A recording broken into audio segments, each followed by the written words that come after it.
Garfield is the star of this movie. It's technologically on the cutting edge, what we're doing with Garfield. We're making a movie right now that has no character of Garfield in the picture. It has little balls and spaces where he's going to be.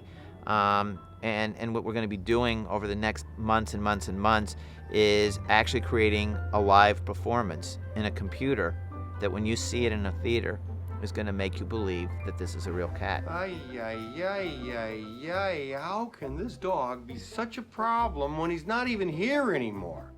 When we're on set, we need to get all the information we need for the next 12 months of the movie for us, for our schedule.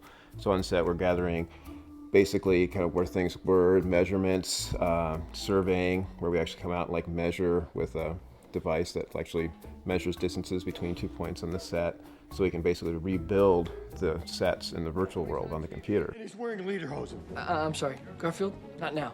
In addition to recreating the sets, we try to record what we can from lighting information. We place the gray ball on the set, and that shows us kind of just what the general lighting was for the shot. So wherever you see a highlight on the ball and the fill, we kind of use that as a guide to tell us how the director of photography lit the set. And then the silver ball, the one that looks like a Christmas ornament, they show us kind of basically with a reflection of the room, what was things like his eyes or maybe some of the general color of his skin. You'll use the ball to recreate the general feel and color from the environment.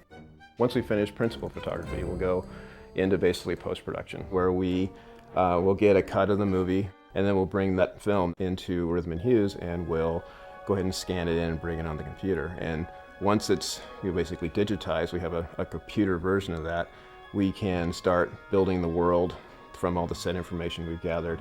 And we take that and we take it and track it. We go to tracking, which recreates the camera moves that were on set.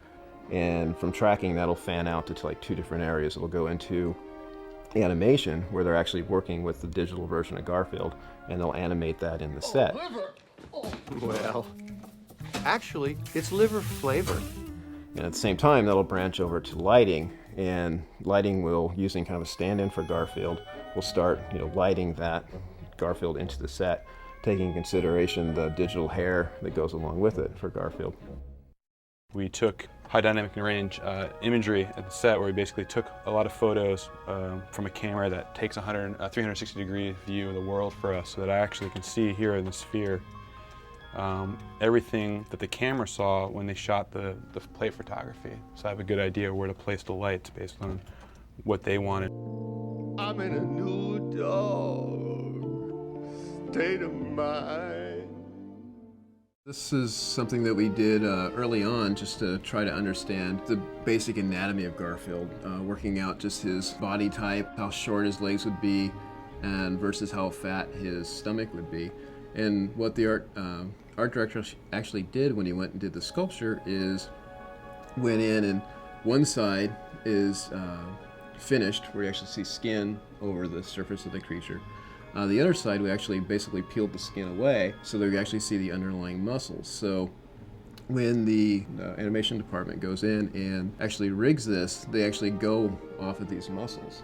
Basically, again, you're trying to create something that exists in the real world, so you're actually able to lay out these muscles on the computer, and as Garfield moves around, you'll actually see the shoulder blades slide underneath the skin, and you'll see these muscles flex on the back legs. No. Hey, new guy. Let me hip you to the rules, okay?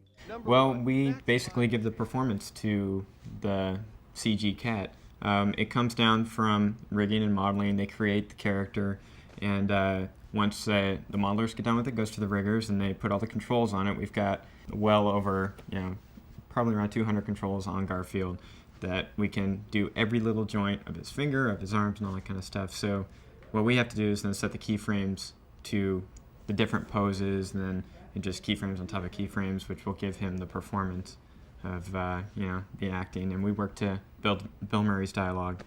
And once we get done with it, we ship it off to the tech animators and the lighters, who take care of the fur and give him the orange quality. We work with a gray cat, so we don't deal with color or any sort of high-res thing. We just work with a simple gray cat. She picked me! She picked me! She did! She picked me! She picked me! She picked me! That one.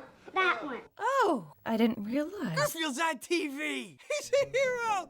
The talking animals, what we still have to model their faces in the CGI world, because essentially we have to get rid of their face and replace it with a CGI face so we can do sync animation with the dialogue.